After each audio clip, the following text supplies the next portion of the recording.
नमस्कार, बहुत स्वागत है आपका एपीएन पर और आप देख रहे हैं देश की बात। मैं हूं राजश्री आपके साथ। यूपी में आज 5वें चरण का मतदान संपन्न हो गया है।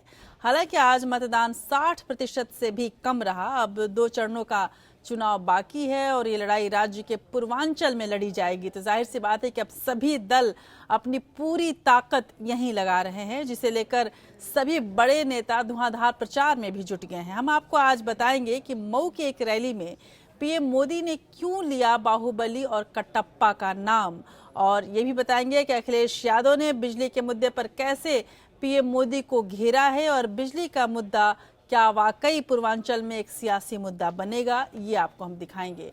आजमगढ़ और कुशीनगर में बीएसपी अध्यक्ष मायावती के निशाने पर कौन रहा, ये हम आपको बताएंगे। और बीजेपी के लिए 5 राज्यों का चुनाव कैसे बन गया है नाक का सवाल, ये भी आपको दिखाएंगे। टीवी, रेडियो और समाचार पत्र के विज्ञापनों पर पार्टी ने कितने पैसे खर्च किए हैं और कैसे तमाम कंपनी को भी पीछे छोड़कर बीजेपी सबसे ज्यादा बड़ी विज्ञापन दाता एजेंसी बन गई है, ये भी आपको हम दिखाएंगे।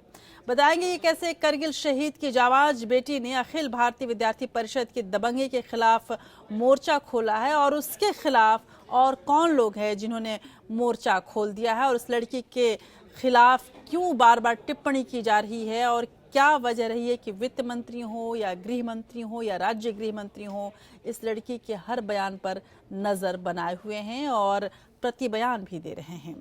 कोर्ट से कैसे आज बाहुबलियों को बड़ा झटका मिला है, खासकर मुख्तार अंसारी और अमन मणि को कैसा झटका मिला है, ये आपको दिखाएंगे। और ये भी बताएंगे कि ऑस्कर समारोह के दौरान क्या हुई बड़ी गड़बड़ जिसके लिए माफी मांगनी पड़ी है ऑस्कर समारोह के आयोजकों को। साथ में हम याद करेंगे खूबसूरत गीतकार को जिसके खूबसूरत गीत आज भी हमारे जहन में ताज़ा हैं। और बात इतिहास की होगी, बात अंतर्राष्ट्रीय खबरों की भी होगी। तो चलिए शुरू करते हैं देश की बात के इस सफर को।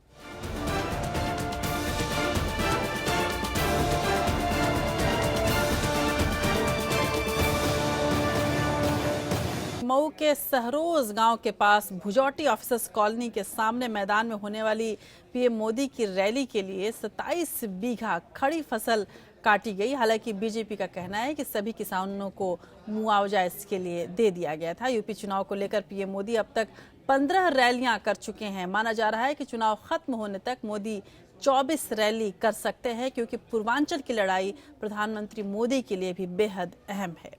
यूपी विधानसभा चुनाव में सभी दल अपनी अपनी जीत के दावे कर रहे हैं। बीजेपी, सपा, बसपा सबका दावा है कि वो 300 सीटें जीतने जा रहे हैं। हालांकि उनके अंदर किसी अनहोनी को लेकर डर भी बैठा हुआ है। ये डर नेताओं के बयानों को यदि आप देखें तो साफ तौर पर नजर आता है। मऊ की रैली में प्रधानमंत्री मोदी ने दावा किया कि सपा और बसपा मिलकर बीजेपी को बहुमत से रोकने का पूरा जतन कर रहे हैं। तो वहीं अखिलेश यादव का आरोप था कि सपा सरकार की राह रोकने के लिए बीजेपी और बीएसपी ने हाथ मिला लिया है। केवल समाजवादी लोग सरकार न बना ले, इसलिए सब गणित मिलकर के कर रहे हैं बीजेपी और बीएसपी के लोग। आप पता कर लो, ये गणित की तरह इन्होंने हिसाब किताब बनाया है दोनों ने मिलकर के कि कैसे भी समाजवादियों की सरकार न बने। लेकिन हमें भरोसा आप पर है, आप हमारी मदद करोगे, एक बार फिर उत्तर प्रदेश में समाजवादियों की सरकार बनेगी। तीसरे दौर के बाद जब ये पक्का हो गया, अब उनके जीतने की संभावना नहीं है। तो पिछले कुछ दिनों से इन्होंने एक नया खेल चालू किया है, एक नई तरकीब चालू की है। और उन्होंने चालू क्या किया है? हम हारे तो भले हारे, हमारी सीटें कम हो जाए तो हो जाए, लेकिन किसी को बहुमत नहीं मिलना चाहिए। लेकिन कुल मिलाकर देखें तो मौजूदा विधानसभा चुनाव प्रचार में बिजली को लेकर राजनीति अब शुरू हो गई है। आमतौर पर जितने चरण के चुनाव हुए और उसमें मुद्दे कम ही आए और बात ज्यादा आई, लफाजी ज्यादा रही, कुछ बेकार की बातें रही, आरोप प्रत्यारोप का दौर रहा। लेकिन बिजली एक ऐसा मुद्दा है जो कि लेकर अब उस राजनीति ज्यादा होने लगी है। खासकर पूर्वांचल में बिजली को लेकर राजनीति थमने का जैसे नाम नहीं ले रही है। श्मशान कब्रिस्तान और ईद और दिवाली से होते होते अब पूर्वांचल में कितनी बिजली दी जा रही है, इसको लेकर विवाद हो रहा है। प्रधानमंत्री नरेंद्र मोदी ने मऊ की रैली में बिजली का मुद्दा उठाया। उन्होंने सपा पर वार करते हुए कहा कि जहां चुनाव हो चुके हैं वहां बिजली कट गई है। दूसरी ओर प्रदेश के मुख्यमंत्री अखिलेश यादव ने पलटवार करते हुए कहा कि आरोप लगाने वाले बिजली का तार छू कर दिखाएं। उन्होंने पीएम को गंगा की कसम खाने की भी चुनौती दी, लेकिन बीजेपी अपने आरोप पर अड़ी हुई है।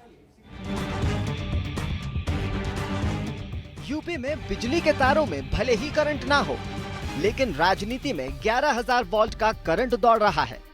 पीएम मोदी ने मऊ की रैली में फिर बिजली का मुद्दा उठाकर अखिलेश को घेरने की कोशिश की।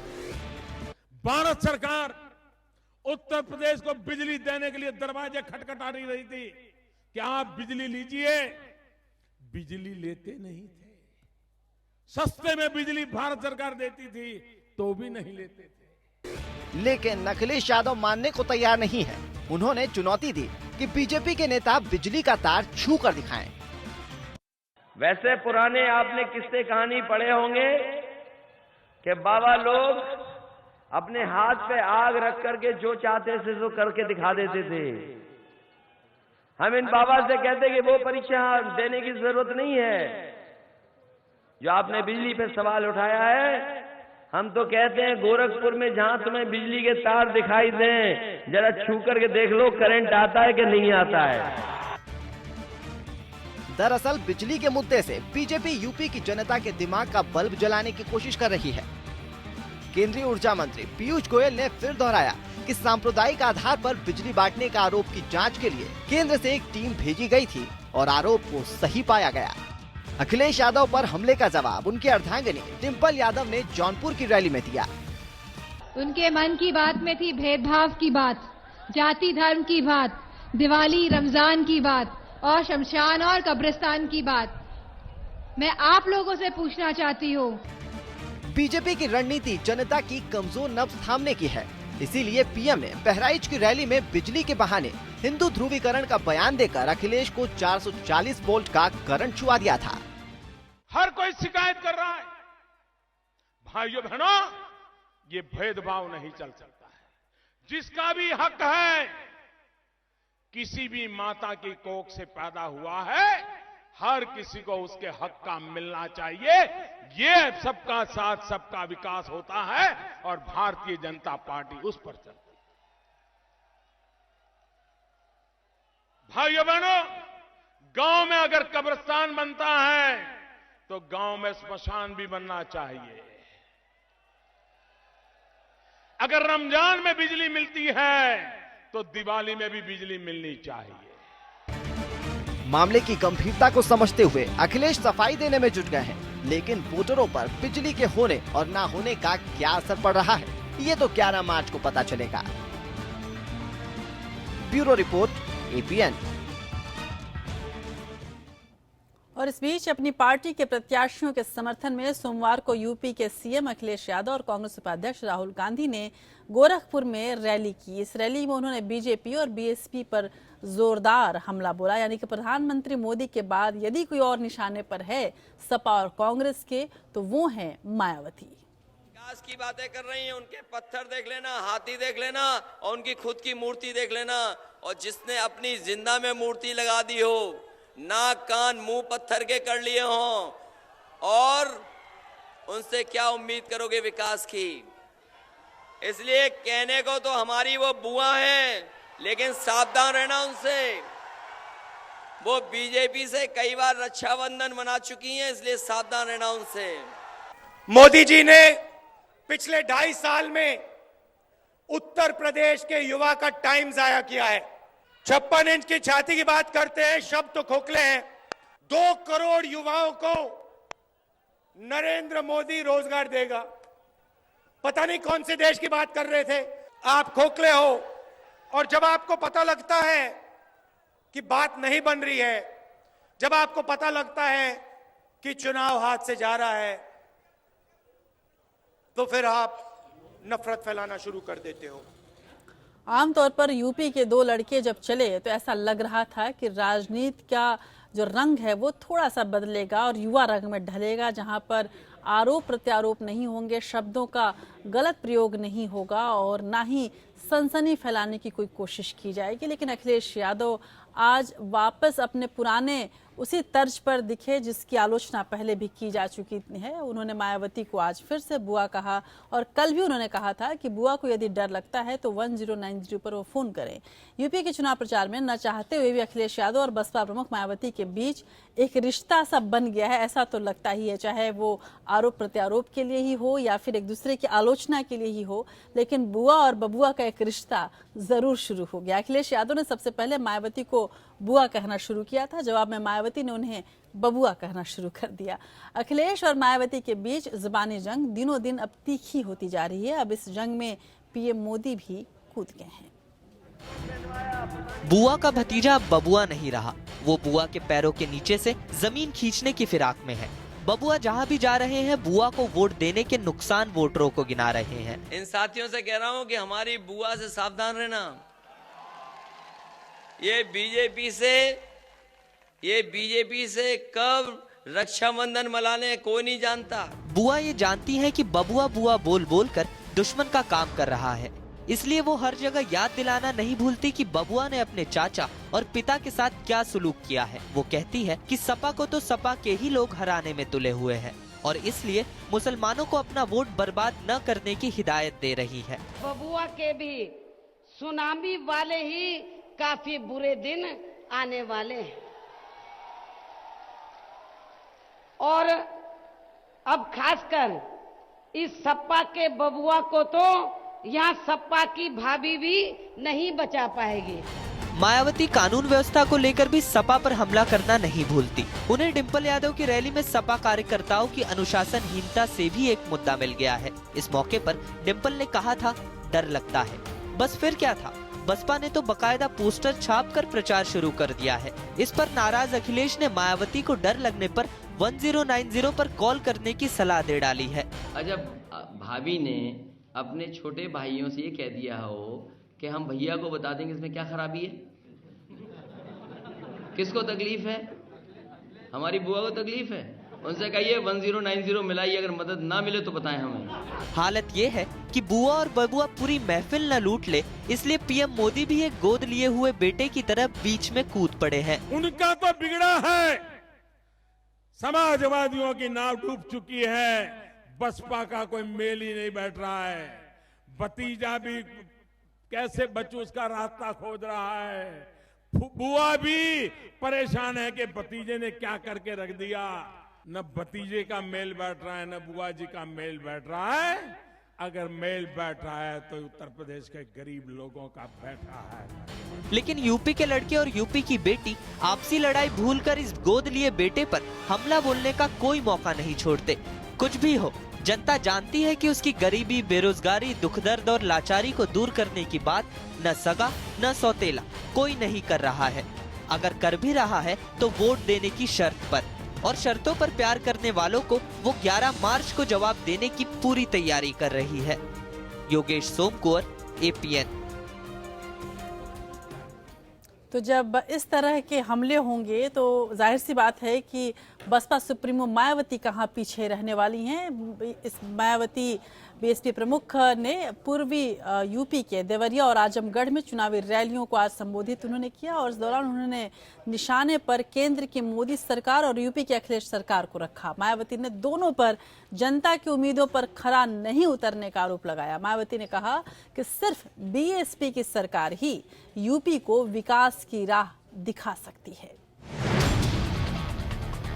कुशीनगर और आजमगढ़ की रैली में मायावती के निशाने पर प्रधानमंत्री नरेंद्र मोदी और मुख्यमंत्री अखिलेश यादव रहे। मायावती ने केंद्र की नीतियों पर सवाल उठाए तो कानून व्यवस्था को लेकर अखिलेश सरकार पर हमला बोला। बीएसपी अध्यक्ष ने कहा कि सरकार आने पर गुंडों बदमाशों को जेल भेजा जाएगा। उन्होंने कहा कि सपा सरकार के राज में यूपी की हालत बद से बदतर हुई है। इन विरोधी पार्टियों में से खासकर सपा व बीजेपी यहाँ इन दोनों ही सरकारों की गलत नीतियों व गलत कार्यकलापों के कारण अब यहाँ प्रदेश की लगभग 22 करोड़ जनता में जो जबरदस्त नाराजगी व आक्रोश व्याप्त है वह किसी से भी छिपा हुआ नहीं है। बीएसपी अध्यक्ष मायावती ने मोदी सरकार पर हमला बोला। साथ ही यूपी में बीजेपी की सरकार बनने को लेकर भी बयान दिया। मायावती ने कहा, जो बीजेपी यूपी के विकास का दावा कर रही है, उसने यूपी में अपने शासनकाल में क्या किया। उत्तर प्रदेश में पूर्व में 6 वर्षों तक जब भारतीय जनता पार्टी यहाँ सत्ता में रही है तो उन 6 वर्षों के दौरान आपने उत्तर प्रदेश को देश का नंबर 1 का उत्तम प्रदेश क्यों नहीं बना दिया था। 5वें चरण का चुनावी शोर थमने के बाद अब छठे और 7वें चरण पर सभी दलों का जोर है। आखिरी के 2 दौर में पूर्वांचल की सीटों पर मतदान होना है, लिहाजा यहाँ के जातीय समीकरण को देखते हुए सभी दल अब मतदाताओं को रिझाने में जुट गए हैं। Bureau report, APN. तो यूपी का चुनाव अब पूर्वांचल में पहुंच चुका है और आखिरी 2 चरणों के लिए बीएसपी हाल में पार्टी में शामिल हुए कौमी एकता दल के बाहुबली नेता मुख्तार अंसारी से मऊ और गाजीपुर में पार्टी की नैया पार लगाने की उम्मीद लगाए बैठी है, लेकिन पार्टी को कोर्ट से झटका लगा है। मुख्तार अंसारी को सीबीआई कोर्ट से मिली 15 दिनों की पैरोल को दिल्ली हाईकोर्ट ने रद्द कर दिया है। मुख्तार अपनी सीट के साथ ही बीएसपी के लिए चुनाव प्रचार में उतरने वाले थे। वैसे राजनीति के कुछ जानकारों का मानना है कि मुख्तार का जेल से न छूटना उनके लिए मतदाताओं के बीच सहानुभूति न पैदा कर दे। दिल्ली हाईकोर्ट ने बाहुबली नेता मुख्तार अंसारी की ट्रायल कोर्ट से मिली पैरोल रद्द कर दी है।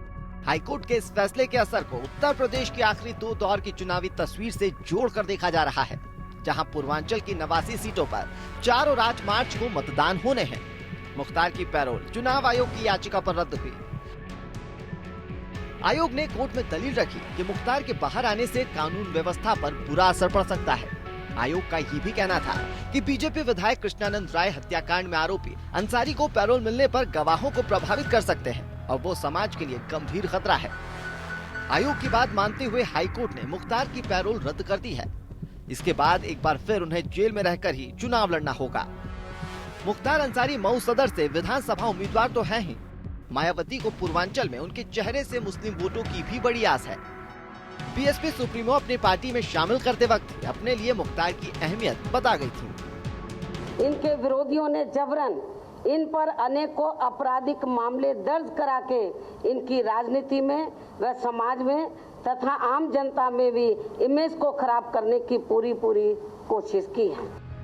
अंसारी को पैरोल दिलाने के लिए कांग्रेस के वरिष्ठ नेता और वकील कपिल सिब्बल और सलमान खुर्शीद कोर्ट में पैरवी कर रहे थे, लेकिन वो कोर्ट में पैरोल की औचित्य को साबित नहीं कर सके।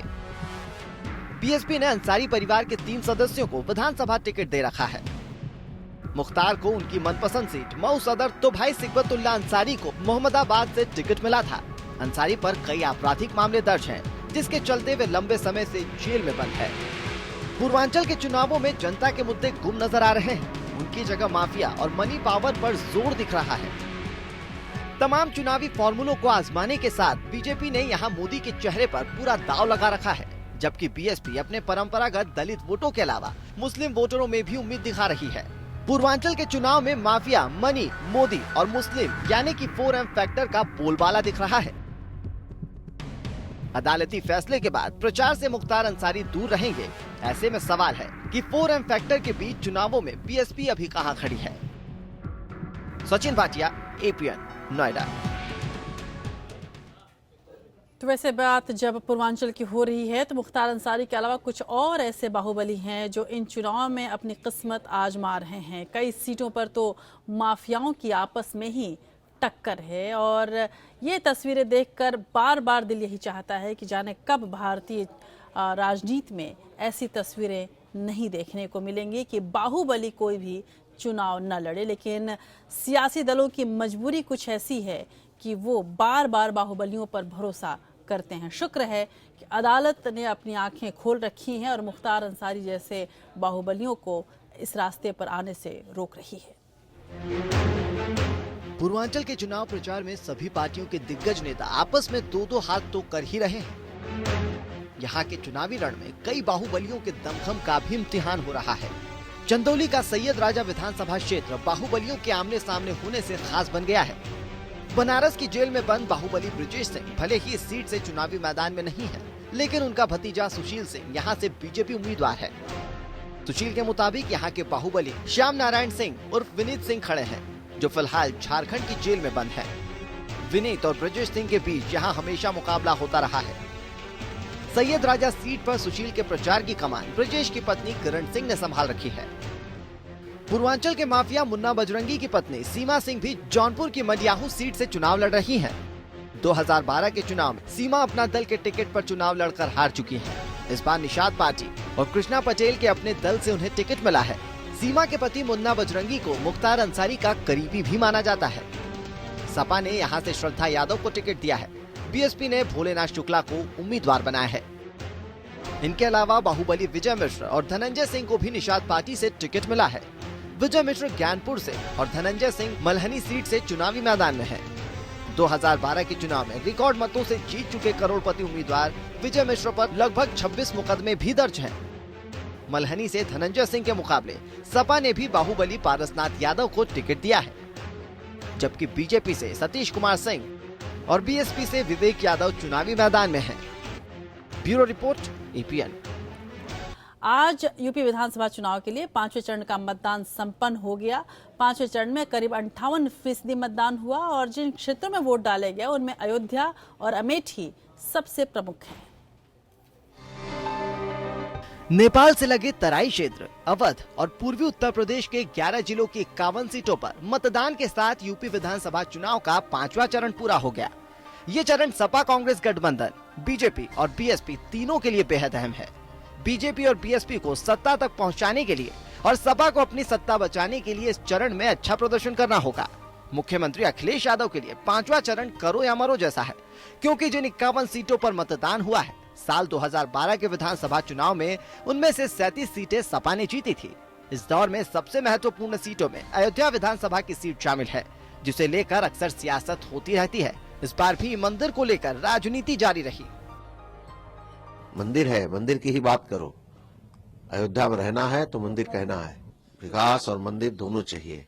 और जिस प्रकार से समाजवादी पार्टी कह रही ये 7 पसंद है, कांग्रेस का और उनका ये 7 पसंद है नारा दिया है, तो जनता को तो ये 7 पसंद नहीं है। पूरी तरह से जनता ने नकार दिया उनके 7 को और इसीलिए उनकी दुर्गति होने जा रही है। इस चरण में एक और अहम सीट कांग्रेस उपाध्यक्ष राहुल गांधी के संसदीय क्षेत्र अमेठी की रही। इस बार यहाँ मुकाबला बेहद दिलचस्प रहा। अमेठी राजघराने की 2 बहुएं आमने सामने हैं। बीजेपी के टिकट पर गरिमा सिंह कांग्रेस उम्मीदवार अमिता सिंह को चुनौती देती नजर आ रही हैं। तो वहीं सपा में मचे सियासी संग्राम के एक अहम किरदार गायत्री प्रसाद प्रजापति भी इस सीट से किस्मत आजमा रहे हैं। अमेठी की जनता का तकलीफ दूर करना ही मेरा मुद्दा है। मैं उसी पे काम करूंगी। यहाँ पे 20 सालों से कोई विकास नहीं हुआ है। अगर विकास हुआ होता तो जनता कष्ट में क्यों होती। जैसे हमेशा लड़े हैं वैसे हम लोग लड़ रहे हैं। अक्सर आप लोगों ने मुझे पूछा कि ये फ्रेंडली फाइट है क्या, लेकिन फाइट कभी कोई फ्रेंडली नहीं होती। तो हम अक्सर 4 पार्टियां लड़ी हैं, फिर लड़ रहे हैं। और आज 2 हो 4 हो जेठो हो जाए, लेकिन उससे कोई फर्क नहीं है। जनता प्रजा के साथ है और गायत्री प्रजापति है। अब जनता प्रजा के साथ है, रानी राजा के साथ नहीं है। 5वें चरण में बलरामपुर, गोंडा, फैजाबाद, अंबेडकर नगर, बहराइच, श्रावस्ती, सिद्धार्थ नगर, बस्ती, संत कबीर नगर, अमेठी और सुल्तानपुर में मतदान हुआ। अंबेडकर नगर के आलापुर में सपा प्रत्याशी चंद्रशेखर कनौजिया के निधन के कारण चुनाव आयोग ने यहां मतदान की तारीख 9 मार्च निर्धारित की है। Bureau report, APN. आज जबकि पूरे उत्तर प्रदेश में उन जगहों पर वोट पड़े जहां पर 5वें चरण के चुनाव हो रहे थे, वहीं पर जिसमें प्रमुख थी अमेठी, लोकतंत्र के इस महापर्व में सभी ने अपने मताधिकार का प्रयोग किया। लेकिन अमेठी के पारसोली गांव के लोगों ने गांव का विकास नहीं होने पर वोट का बहिष्कार किया। ग्रामीणों ने रोड नहीं तो वोट नहीं के पोस्टर लगाए। मूलभूत सुविधाएं भी नहीं मिलने के कारण लोगों ने सड़क पर उतरकर नारेबाजी की। लोगों से इस बात की, इस पूरे मसले पर हमारे संवाददाता खुर्रम निजामी ने। सौली गांव का एतबार उठ चुका है।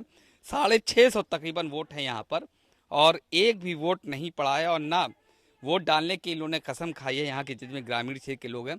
कुछ महिलाएं यहाँ मौजूद हैं, उनसे हम बात करते हैं। आप बताइए, आप तो यहीं पर हैं, आप वोट डालने नहीं गई, क्या वजह है? सड़क देखता है यही की आपो वही है, चाहे अखिलेश आई है, चाहे गत्री आई है, चाहे मायावती, चाहे जय आई है, रोड पर की आई है।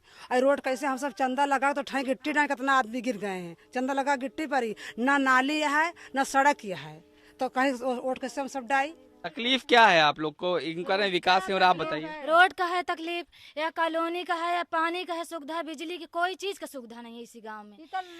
इसी गांव में कोई औरत अधिक हो जाए, बीमार हो जाए तो रास्ते में मर जाए। कितना दूर है अस्पताल यहाँ से? 5 किलोमीटर है यहाँ से। 5 किलोमीटर? हाँ, इतनी दूर में जाते जाते पता नहीं क्या हो जाए। यहाँ कोई स्कूल है, कोई प्राइमरी स्कूल वगैरह? यहाँ कुछ नहीं है। एक नोटा बटन भी होता है, उसको दबा के आप लोग कर सकते हैं कि वोट हम कोई प्रत्याशी नहीं पसंद है, तो उसका क्यों नहीं आपने किया? हम सब बुढ़िया का हम सब अंगूठा छाप आदमी, ये सब हमें बउआ लावत नहीं, जब गाँव आ तहाँ हम हुए। और एक और रोचक वाकया हुआ, जब राहुल गांधी अमेठी पहुंचे थे प्रचार करने के लिए, तब एक आम आदमी ने उनसे पूछा कि कहीं रोड पर आपको दिक्कत तो नहीं हुई, कि झटका तो नहीं लगा। राहुल को गुस्सा आया, उन्होंने कहा कि जाओ तुम बीजेपी ज्वाइन कर लो। गौरतलब है कि राहुल गांधी अमेठी से सांसद हैं, तो जाहिर सी बात है कि वहां पर विकास नहीं होना एक बड़ा मसला है। रायबरेली और अमेठी जैसे क्षेत्रों में जहां पर सोनिया गांधी और राहुल गांधी जैसे सांसद हो, वहां विकास के नाम पर रोड तक न हो, स्कूल तक न हो, हॉस्पिटल तक न हो। आप कल्पना कर सकते हैं कि बाकी पूर्वांचल और तमाम उत्तर प्रदेश के उन छोटे बड़े गाँव की क्या हालत होती है जहाँ पर कोई नामी गिरामी नेता वहाँ से कोई ताल्लुक नहीं रखता। उधर उत्तर प्रदेश, पंजाब और गोवा के विधानसभा चुनाव के लिए टीवी, रेडियो और प्रिंट मीडिया में कैंपेन चलाने के मामले में बीजेपी ने फिलहाल सबको पीछे छोड़ दिया है। एक मीडिया रिसर्च की इकाई एडेक्स इंडिया से मिले आंकड़ों के अनुसार पिछले साल नवंबर से लेकर 4 फरवरी 2017 तक 3 माध्यमों पर तीनों राज्यों के लिए सभी राजनीतिक विज्ञापनों में बीजेपी का हिस्सा 59% रहा। गौरतलब है कि एयरटेल और रिलायंस जैसी बड़ी कंपनियां भी बीजेपी से पीछे हैं। उत्तर प्रदेश, पंजाब और गोवा के विधानसभा चुनाव के लिए टीवी, रेडियो और प्रिंट मीडिया में विज्ञापन पर बीजेपी ने दूसरे दलों के मुकाबले सबसे ज्यादा पैसा खर्च किया है। सूत्रों की माने तो बीजेपी ने विधानसभा चुनाव के दौरान विज्ञापन पर 150 करोड़ रुपए खर्च किए हैं। हालांकि इसकी स्वतंत्र रूप से पुष्टि नहीं की जा सकी है। दूसरी ओर समाजवादी पार्टी, बहुजन समाज पार्टी और कांग्रेस के एड वॉल्यूम्स मिलकर भी बीजेपी के आंकड़े के आधे तक नहीं पहुंचे हैं। टोटल पॉलिटिकल कैंपेन में एसपी के विज्ञापनों का हिस्सा 13%, बीएसपी का 12% और कांग्रेस का आंकड़ा करीब 4% रहा। जनवरी के दौरान राजनीतिक दलों ने विज्ञापन में सबसे ज्यादा निवेश किया। टीवी चैनलों पर कुल 27,133 विज्ञापन प्रसारित किए गए। वहीं रेडियो पर 11,722 एड स्पॉट्स प्ले किए गए और 2,797 विज्ञापन प्रिंट मीडिया में जारी किए गए। इसके पहले नवंबर में सभी टीवी चैनलों पर कुल 5,754 विज्ञापन, रेडियो पर 3,212 और प्रिंट मीडिया में 1,092 विज्ञापन जारी किए गए। नोटबंदी के बाद दिसंबर में राजनीतिक प्रचार कम रहा। राज्यों के स्तर पर देखें तो यूपी में राजनीतिक विज्ञापनों में बीजेपी का हिस्सा 69% रहा है। उसके बाद एसपी का आंकड़ा 17%, बीएसपी का 12%, तो कांग्रेस और लोकदल का 1% रहा है। पंजाब में राजनीतिक विज्ञापनों में एसएडी बीजेपी का हिस्सा 39% रहा। उसके बाद बीजेपी का हिस्सा स्वतंत्र रूप से 4%, कांग्रेस का 2% और आम आदमी पार्टी का 1% रहा। गोवा में प्रिंट मीडिया में छपे विज्ञापनों में बीजेपी का हिस्सा 39 और कांग्रेस का 37% रहा। महाराष्ट्रवादी गोमांतक पार्टी का आंकड़ा 13% और गोवा फॉरवर्ड पार्टी का 4% रहा। Bureau report, APN.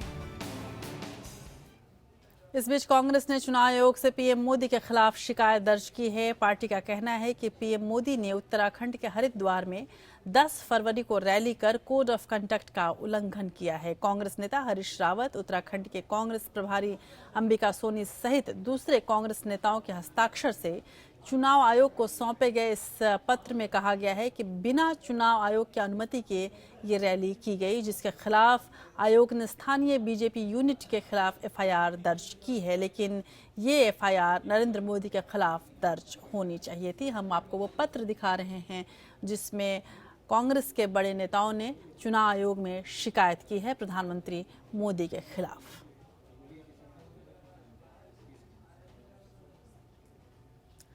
और देश की तमाम अन्य खबरों के लिए अब देखते हैं नेशनल टॉप 5 खबरें।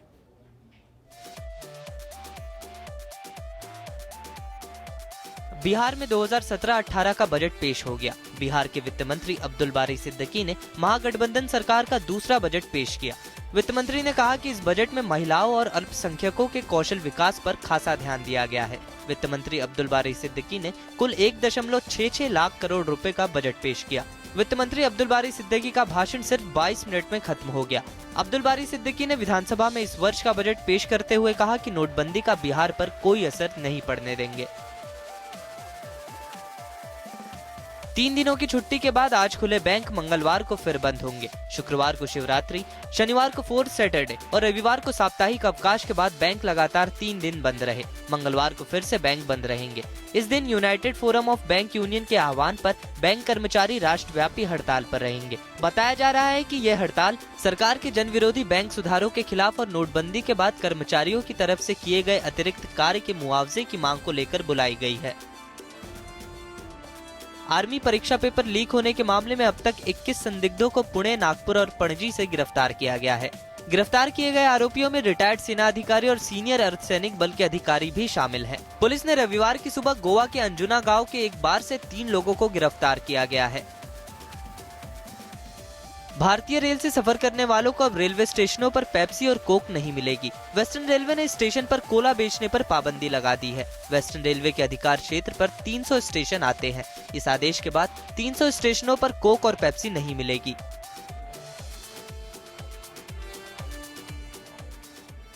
आगे हम आपको दिखाएंगे कि ऑस्कर में क्या गलती हो गई कि ऑस्कर के आयोजकों को माफी मांगनी पड़ी। लेकिन इस वक्त हम आपको बता दें कि यदि आपके पास भी कोई खबर है और आप भी पत्रकार बनना चाहते हैं तो आपके लिए एपीएन एक सुनहरा मौका लेके आ रहा है। आप हमारे ट्विटर पेज को फॉलो करें, एपीएन न्यूज इंडिया, और यहाँ पे डीएम करके यानी कि डायरेक्ट मैसेज करके आप अपने वीडियो या अपनी स्टोरी या फिर अपनी प्रतिक्रिया हम तक पहुँचा सकते हैं। हमारा व्हाट्सएप नंबर भी है और इस पर भी आप अपने वीडियोज़ पहुँचा सकते हैं।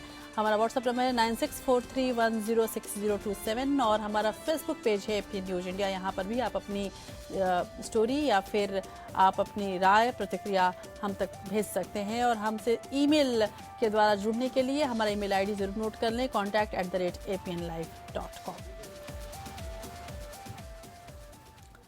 दिल्ली विश्वविद्यालय के रामजस कॉलेज में छात्रों के बीच हिंसा के बाद तनाव बढ़ता जा रहा है। एबीवीपी ने तिरंगा यात्रा निकालकर आज वामपंथी छात्रों के विरोध को सही ठहराया। वहीं लेफ्ट के छात्र संगठनों ने दिल्ली यूनिवर्सिटी के साथ साथ देश के कई हिस्सों में रामजस में हुई हिंसा के विरोध में प्रदर्शन किया। लेकिन इस सब के बीच दुखद बात यह है कि करगिल के एक शहीद की बेटी को बलात्कार की लगातार धमकियां मिल रही हैं, जैसा कि उसने बताया है। गुरमेहर कौर ने महिला आयोग में जाकर इसकी शिकायत दर्ज कराई। उसका कहना है कि अभिव्यक्ति की आजादी के लिए उसकी लड़ाई आगे जारी रहेगी। ये है गुरमेहर कौर, करगिल की जंग में शहीद हुए कैप्टन की बेटी। अपने पिता कैप्टन मनदीप सिंह से उसने यही सीखा था कि नाइंसाफी और धमकियों के आगे मत झुकना। गुरमेहर को देशभक्ति की खाल पहने भेड़ियों ने बलात्कार की धमकी दी। उसकी सहेलियों को भी यही धमकी दी गई। गुरमेहर का कसूर था बोलने की आजादी के लिए लड़ना। गुरमेहर ने दिल्ली महिला आयोग में अपनी शिकायत दर्ज कराई, लेकिन दूसरी तरफ अभिव्यक्ति की आजादी के खिलाफ जुलूस निकलते रहे। इन सेमिनारों के विरोध की वजह थी उमर खालिद को वक्ता के रूप में बुलाना। जेएनयू में हुई विवादित नारेबाजी के मामले में उमर खालिद पर देशद्रोह का मुकदमा जारी है, लेकिन आयोजकों का कहना है कि उसे भी अपनी बात रखने का अधिकार है। लेकिन बीजेपी के छात्र संगठन एबीवीपी को यह कतई मंजूर नहीं था। सवाल खड़े करने, दलीलें देने, बहस करने, मुद्दों पर बात करने और सेमिनार के खिलाफ राष्ट्रवाद के नाम पर हिंसा का लाइसेंस ले लिया गया है। बीजेपी की सरकार होने की वजह से दिल्ली पुलिस पर भी आयोजन के पक्ष में खड़े छात्रों पर हिंसा को रोकने के बजाय उसमें शामिल होने का आरोप है। लिहाजा कई छात्र संगठन इस हिंसा के खिलाफ देश भर में खड़े हो गए हैं। लेकिन सवाल सिर्फ इतना नहीं है। सवाल यह है कि एक लड़की को बलात्कार की धमकी देकर उसका मुंह बंद करने की कोशिश कहां तक सही है। अगर वो कहती है कि वो एबीवीपी से डरने वाली नहीं है, तो क्या उसे हिंसक धमकियां देना राष्ट्रवाद है? क्या देश प्रेम का लाइसेंस बांटने का काम असामाजिक तत्वों को दे दिया गया है? इस हरकत की वजह से सेना की शहादत का जिक्र कर वोट मांगने वाले पॉलिटिकल पार्टीज के छात्र संगठन पर सवाल खड़े हो रहे हैं। देश में सोच इस तरह बढ़ गई है कि जो किसी ख्याल से इत्तेफाक नहीं रखता, उसके साथ कोई भी सुलूक किया जा सकता है। और अगर सरकार, व्यवस्था, तंत्र, राजनीति पर सवाल उठा दे तो वो देशद्रोही। हैरानी की बात यह है कि सुर्खियों के लालच में कुछ ऐसे सेलिब्रिटी भी गुरमेहर के खिलाफ कूद पड़े जो गुमनामी के अंधेरे में पड़े हैं। गुरमेहर ने वाजिब सवाल उठाया था कि मेरे पिता को पाकिस्तान ने नहीं, युद्ध ने मारा था। एक शहीद के परिवार का दर्द गुरमेहर से बेहतर कौन समझ सकता है? लेकिन शहीदों के नाम की राजनीति करने वालों को बहुत नागवार गुजरा। किसी ने धमकी दी तो किसी ने सोशल मीडिया में मजाक उड़ाया। वीरेंद्र सहवाग भी उनमें से हैं। उन्होंने गुरमेहर के जवाब में लिखा कि मैंने डबल सेंचुरी नहीं मारी, मेरे बैट ने मारी। जाहिर है सहवाग को मामले की समझ नहीं, लेकिन विचारों के प्रति असहिष्णुता और हिंसा का दौर इस साल एक बार फिर तेज हो गया है। ऐसे में मुक्ति बोध की वो दो पंक्तियां याद आती हैं कि अभिव्यक्ति के सारे खतरे उठाने ही होंगे, तोड़ने ही होंगे गढ़ और मठ सब। सचिन शर्मा, एपीएन। लेकिन राजनीति ऐसी चीज है कि जिसमें सारे रंग जैसे एक हो जाते हैं, गड्ढमड हो जाते हैं। गुरमेहर कौर के मुद्दे पर राजनीति और तेज हो गई है। डीयू पर जारी सियासत के बीच एक बीजेपी सांसद के ट्वीट से विवाद और बढ़ गया है। मैसूर से बीजेपी सांसद प्रताप सिम्हा ने गुरमेहर कौर की तुलना दाऊद इब्राहिम से करते हुए एक तस्वीर ट्वीट की है। इसमें दाऊद से गुरमेहर की तुलना की गई है। उसकी बलात्कार की धमकी की शिकायत पर सरकार खामोश है, लेकिन केंद्रीय गृह राज्य मंत्री किरण रिजिजू ने कहा कि इस लड़की के दिमाग को प्रदूषित कर दिया गया है। वहीं राहुल गांधी ने पूरे मामले को गंभीर बताते हुए गुरमेहर का समर्थन किया है। हालांकि अब अरुण जेटली ने भी इस पर अपना बयान जारी किया है और कहा है कि अभिव्यक्ति की स्वतंत्रता जायज है, लेकिन उसमें भी एक सीमा होनी चाहिए। जाहिर सी बात है कि अब एक नई बहस की जरूरत है। सबको अपनी बात कहने का पूरा आजादी है, अभिव्यक्ति का पूरा आजादी सबके पास है, लेकिन ये नहीं भूलना चाहिए अगर हमारा भारत का जो आर्म फोर्सेस है, हमारा सेना कमजोर रहेगा तो फिर कोई भी आकर के भारत को लूट के चले जाएंगे। चलिए आप दूसरी खबर की ओर बढ़ते हैं और कुछ अदालत की खबरें ले लेते हैं। दिल्ली यूनिवर्सिटी से बात दिल्ली के प्राइमरी स्कूलों में नर्सरी एडमिशन की कर लें। दिल्ली हाईकोर्ट ने दिल्ली सरकार की उस याचिका को खारिज कर दिया है जिसमें नर्सरी दाखिले में नेबरहुड नियम पर हाईकोर्ट के सिंगल बेंच के अंतरिम आदेश पर रोक लगाने की मांग की गई थी। नर्सरी एडमिशन को लेकर दिल्ली सरकार को बड़ा झटका लगा है। हाईकोर्ट ने इस मामले में दिल्ली सरकार की अपील खारिज कर दी। दिल्ली हाईकोर्ट की डबल बेंच ने इस मामले में सिंगल बेंच के आदेश को बरकरार रखा है। दिल्ली सरकार के नर्सरी एडमिशन से जुड़े 7 जनवरी के नोटिफिकेशन पर स्टे भी बरकरार रहेगा।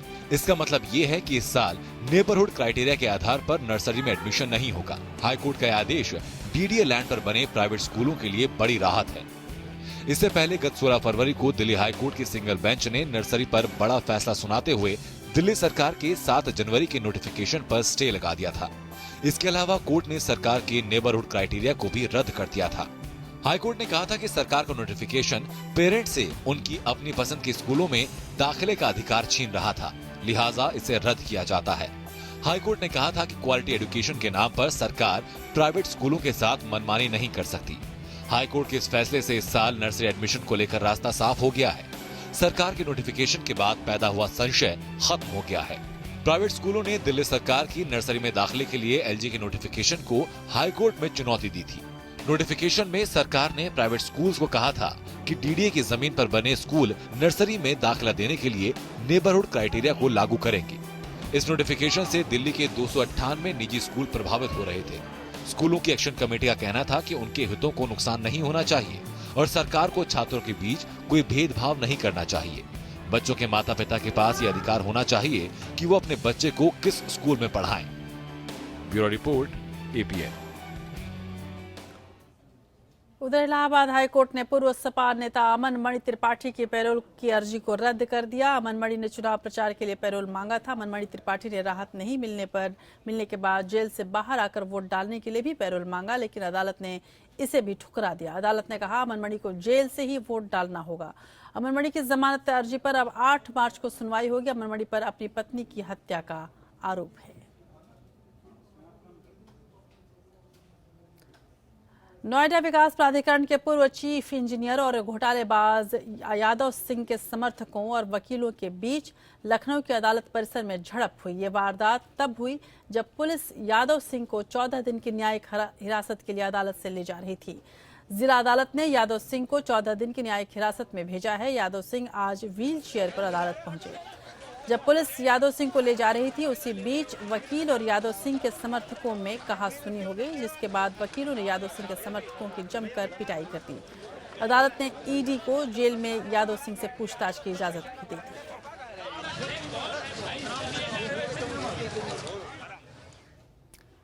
राष्ट्रीय मानवाधिकार आयोग में सदस्य और महानिदेशक की नियुक्ति के लिए जनहित याचिका मामले में सुप्रीम कोर्ट में आज सुनवाई हुई। मामले की सुनवाई के दौरान कोर्ट ने हर मसले के लिए सुप्रीम कोर्ट की ओर दौड़ने की आदत पर टिप्पणी करते हुए कहा कि सुप्रीम कोर्ट अमृत धारा नहीं है जिससे हर मर्ज का इलाज हो जाए।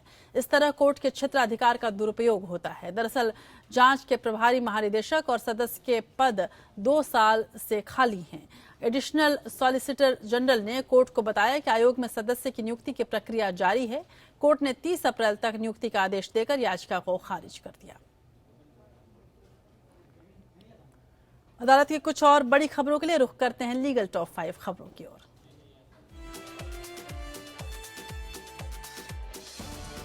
विजय माल्या से कर्ज वसूली के मामले में बैंकों के समूह की याचिका पर सुनवाई के दौरान बेंच ने कहा कि ये मामला प्रधान न्यायाधीश के सामने रखा जाना चाहिए। बेंच ने कहा कि हमारे पास पहली बार ये मामला सुनवाई के लिए आया है। मामले में सुनवाई अब 3 मार्च को होगी। भारतीय डांस बार गर्ल्स एसोसिएशन ने महाराष्ट्र सरकार के नए कानून को सुप्रीम कोर्ट में चुनौती दी है। कोर्ट मंगलवार को इस मामले पर सुनवाई करेगा। पिछली सुनवाई में सुप्रीम कोर्ट ने कहा था कि ये नया एक्ट सुप्रीम कोर्ट के फैसले पर वैधानिक तरीके से लाया गया, जब सुप्रीम कोर्ट ने कहा कि डांस बारों पर प्रतिबंध मौलिक अधिकारों का उल्लंघन है। इसलिए इस नए एक्ट को चुनौती देने वाली याचिका को सुप्रीम कोर्ट ही सुनेगा। मध्य प्रदेश के करीब 754 डेंटल छात्रों को सुप्रीम कोर्ट ने राहत देते हुए शासन द्वारा उन पर की गई कार्रवाई पर रोक लगा दी। हाई कोर्ट ने पिछले साल दिसंबर के आदेश को रोक लगाते हुए कॉमन एंट्रेंस टेस्ट में 2014 से 2015 सत्र से बाहर हुए छात्रों को राहत दी है। साथ ही सुप्रीम कोर्ट ने केंद्र सरकार को आदेश दिया कि इन छात्रों के दाखिले पर विचार किया जाए और मामले में नोटिस जारी कर जवाब दाखिल करे। राजस्थान में विशेष पिछड़ा वर्ग यानी SBC के तहत आरक्षण के लिए आंदोलनरत गुज्जर समाज ने फिर से सुप्रीम कोर्ट का दरवाजा खटखटाया। गुज्जर समाज की तरफ से दायर की गई याचिका पर सुप्रीम कोर्ट 3 मार्च को सुनवाई करेगा। याचिका में SBC आरक्षण में छूट देने की मांग की गई है।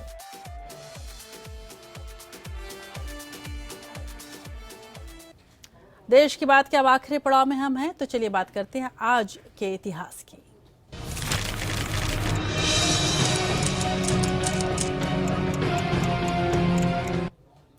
दुनिया के इतिहास में 27 फरवरी कई घटनाओं के कारण महत्वपूर्ण है। जानिए कुछ ऐसी ही बड़ी घटनाओं के बारे में जो आज ही के दिन हुई थी। जी हां, 27 फरवरी 1880 में वैज्ञानिक थॉमस अल्वा एडिसन ने बिजली से जलने वाले बल्ब का पेटेंट कराया था। तो बिजली उत्तर प्रदेश के लिए बड़ा मसला बना हुआ है। चलिए आज ही के दिन बल्ब का पेटेंट हुआ था। बहरहाल 27 फरवरी 1931 में क्रांतिकारी और स्वतंत्रता सेनानी चंद्रशेखर आजाद ने इलाहाबाद में ब्रिटिश पुलिस के साथ मुठभेड़ में गिरफ्तारी से बचने के लिए खुद को गोली मार ली थी। और 27 फरवरी 1951 में अमेरिकी संविधान में 22वें संशोधन के तहत राष्ट्रपति के लिए 2 कार्यकाल सीमित किए गए थे। और 27 फरवरी 2002 में गोधरा में साबरमती एक्सप्रेस ट्रेन की बोगियों में आग लगने के कारण 59 लोगों की मौत हो गई थी। इन मौतों के बाद गुजरात में सांप्रदायिक हिंसा फैल गई थी। 27 फरवरी 2004 में फिलीपींस में एक आतंकवादी ने एक नाव को बम से उड़ा दिया। इस आत्मघाती हमले में नाव में सवार 116 लोग मारे गए थे। श्यामलाल बाबू राय उर्फ इंदिवर का जन्म झांसी में वर्ष 1924 में हुआ था और आज ही के दिन हुआ था। तो इंदिवर को आज हम याद करेंगे। बचपन के दिनों से ही इंदिवर गीतकार बनने का सपना देखा करते थे और अपने इसी सपने को पूरा करने के लिए वह मुंबई आ गए थे। बतौर गीतकार सबसे पहले वर्ष 1946 में प्रदर्शित फिल्म डबल क्रॉस में उन्हें काम करने का मौका मिला था। इंदिवर के गीत हिंदी शब्दों और उर्दू शब्दों का ऐसा मेल है जिसे आप हमेशा याद रखते हैं। इंदिवर के गीत कानों को बस कर्णप्रिय ही नहीं लगते बल्कि सीधे तौर पर दिल को छूते हैं। इंदिवर के खूबसूरत गीतों के साथ उन्हें याद करते हुए, उन्हें श्रद्धांजलि देते हुए आपको छोड़ जाती हूँ। नमस्कार।